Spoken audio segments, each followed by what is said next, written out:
Another episode. I'll make sure you like and subscribe of American Government on the Bureaucracy. This is chapter 15. And so, again, running through these, be sure we're reading and asking questions in class. This is more of a decorative picture in this set of notes. So that's just, again, the Capitol building. And again, this is where the House and the Senate meet to do their business. Or a lot of the bureaucracy obviously goes through the federal government as well. So here we have this quotation from the reading, 557. The federal bureaucracy, often considered the fourth branch of the government, are valuable components of the federal system. Without this administrative structure, staffed by non-elected workers, so I have that kind of highlighted, I'll come back to that, who possess particular expertise to carry out their jobs, government could not function the way citizens needed to. That does not mean, however, that bureaucracies are perfect. And so one of these things that's going to be a concern, because we are this liberal democratic republic, is any aspect of the government that is not democratic at all. And again, there are things about the government that we just covered, say the presidency and the courts, that maybe there are things that are democratic that we want to be more democratic. So democracy is not kind of like an either or, it's very much on a scale. And what's concerning for many of us is that, again, there are these positions in the government that are part of the bureaucracy. So even technically speaking, the military is part of the bureaucracy, even though not at the federal level, but police are examples of the bureaucracy because they are meant to enforce the laws. And so that's of concern, right, because they're not elected. And so there are other positions that deal with taxes, the Forestry Service. As I'm recording this, there's a lot of fires in California, that perhaps if people aren't doing their jobs correctly or the way we want them to, that's why there are problems. And so we can't really hire and fire these people through not voting for them or voting for someone else. So this is why the bureaucracy is why I teach this chapter. Other professors may not. And I think it's interesting. So it's kind of boring, but it's actually one of the most important chapters in terms of like how the government actually functions. Most of our interactions with the government, we're dealing with the bureaucracy in some capacity. The DMV is an example, having to go to the DMV, all kinds of things like that. That's bureaucracy. We don't actually deal with too many elected officials too often. So we have, what is a bureaucracy then? It's the administrative group of non-elected officials and individuals that carry out policies and programs, right? So if you have we're going to do better education, right? Then teachers in many ways are part of the bureaucracy. And then, all the things teachers need to do their jobs. So the administration, the principals, all that stuff is part of the bureaucratic structure. The bureaucracy performs high-level jobs like intelligence gathering, so like the CIA is an example of the bureaucracy, as well as staffing small regulatory agencies, so the FDA, the Food and Drug Administration. That's something more particular, and that is part of the bureaucracy. So vaccines are coming out. That whole process of getting them certified and making sure they're not going to hurt people, they have to pass all these kind of regulatory standards that are carried out by bureaucrats, more or less, and that would be at the FDA for that one, I believe. What do bureaucracies do? It is key in modern society in order for governments to function in its efforts to serve the public interest. Therefore, the bureaucracies affects various areas of our lives: taxation, homeland security, immigration, right? So Border Patrol is an example of the bureaucracy too, education, etc. Then get to this idea of public administration. Engages in both the implementation of public policies, so these are the policies or rules and laws and things that we're going to do in government bureaucracies, and the academic study that prepares civil servants for work in these organizations, right? So again, a lot of times, a lot of schools, even colleges, you can get your degrees in public administration and things like that, or public policy. Let's see what else. The bureaucracy does not occupy a section of the Constitution. So we talked about that again with the courts, that the courts are addressed in the Constitution, but not all the other two levels of the courts. That's always important, right? Because it's not in the Constitution. So same thing with bureaucracy. Our Constitution doesn't talk about the bureaucracy at all. That's important. You should know that. So it was established through practices as needed. Example, the Federal Aviation Administration needed air travel. Let's see. Oh, yeah, needed. Let me fix my notes. Per usual, there's always a typo.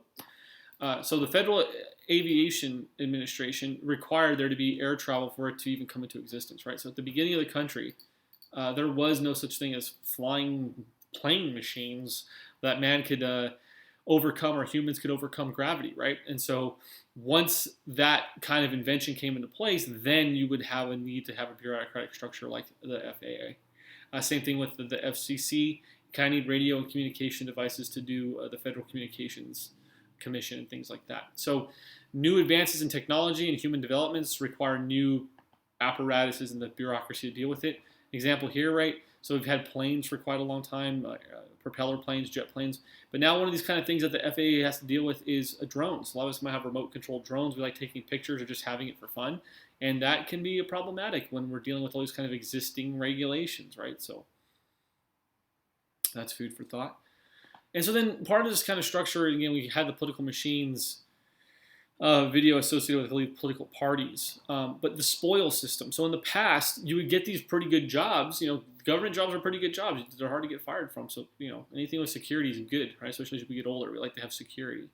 Political patronage, using the state government resources to reward individuals for their political support. So again, like if you supported this party over that party, then they would give you jobs if you were to give them money or things like that. And that was a way for this kind of interaction between, say, interests and government. So the basic idea is that if people's livelihoods were tied to those in political power, those in the bureaucracy would perform their jobs as best as possible. Over time, the spoil system became problematic. This was primarily due to those in the bureaucracy only working to maintain their positions and not perform their duties well, right? So we're kind of this national kind of concerns. We want the government to function as best as possible, but people are people, and they get a job, and they just don't want to get fired, but they may not want to work hard. That's been my experience pretty much at every job I've ever had. I mean, I work tremendously hard. I make these amazing videos. I listen to all your needs and concerns, but not all. Your other terrible professors aren't willing to do that, right? Because I just work so hard for everyone. Let's see what else we have here. So again, you can see hopefully why this is problematic. This reality led to the Civil Service Reform Act of 1833. You should know that I have it marked somewhere else. This is also known as the Pendleton Act. That might be a test question, which was created to ensure federal government selection, retention, and promotion of workers was based on competitive examinations as opposed to I'm just friends with the guy or gal who got elected. Thus establishing a merit-based system. So generally most of us now in the modern world think the merit-based system is better. But again, we all still kind of benefit from stuff. Our friend helped me get a job, or they helped me get promoted. So again, we have this kind of balance between these different things, right? If you're not getting the advantage, then you want the merits. But if your mom or dad owns the business, then maybe you just want a good job. Haters gonna hate. Significant changes in the federal bureaucracy occurred as a result of economic struggles from the Great Depression. The government's focus shifted to trying to stimulate the economy and create jobs. New bureaucratic agencies were established in an effort to regulate banking practices and other economic activities. For instance, the SEC, the Securities Exchange Commission, was created in an effort to regulate the stock market. So the book gets into this history. It's also important to note that the bureaucracy is not always getting larger. Politicians like Ronald Reagan, with the idea of new federalism, which was a key term that comes back from the midterm, have favored this new federalism and have worked to make the bureaucracy smaller, thus less costly, less taxpayer money needed, saving the American people money. And also the argument, if you're the kind of more of a right-leaning person, the smaller government is because the more efficient it is. I might have a clip for you, slightly out of context, I could probably add to the Canvas shell. Currently, civil service positions tend to function like regular jobs. After the 1833 Civil Service Reform Act, the Pendleton Act, civil servants came to utilize labor unions.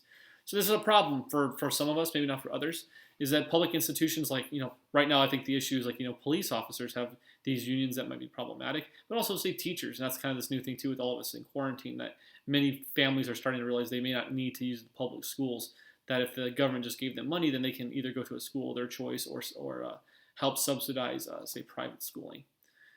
Such a collective voice granted civil servants political influence, right? So now you have a body that can be engaged in political activities, meaning the union. It's going to be able to raise money. So all this stuff we talked about before with regards to interest groups, that's essentially what it's saying, is you have this new interest group, which is like the job in itself and not necessarily what's in the country's interest, right? Modern bureaucratic system still has drawbacks. The primary one is that permanent employees can become too independent of elected leaders and thus public opinion.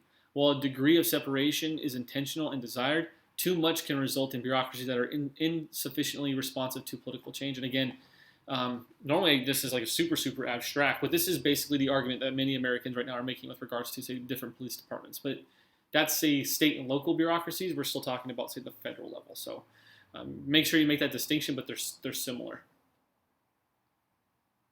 And also, when people talk about the bureaucracy, they're talking about, and President Trump has made use of this, but generally right-leaning ideologies, the idea of the deep state. So this is the idea that people get into these positions like the IRS, and they just do things that they're going to benefit their own personal beliefs, right? So there's a good example of this where President Obama had people at the IRS, and then they kind of seemed to go out of their way and essentially unfairly kind of like do, we call it audits on like essentially right-leaning companies or right-leaning interest groups, which was, not really fair. Right? That's kind of the example of the deep state kind of acting on its own because they thought they were being very loyal to President Obama, but that seems like it's wrong. At least if you're not a super like ideological person. If you're on the certain side, you think, it's fine, that's great, that's perfect.